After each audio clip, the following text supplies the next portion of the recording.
بسم اللہ والصلاة والسلام علی رسول اللہ صلی اللہ علیہ وسلم، اما بعد۔ حفاظت کی پانچویں دعا۔ اللہم انی اعوذ بک من قول لا یسمع وعمل لا یرفع وقلب لا یخشع وعلم لا ینفع۔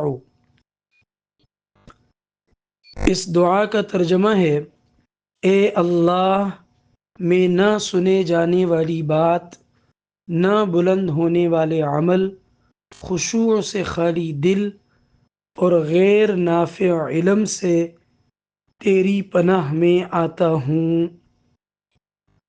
اللہم انی اعوذ بک من قول لا یسمع وعمل لا یرفع وقلب لا يخشع وعلم لا ينفع۔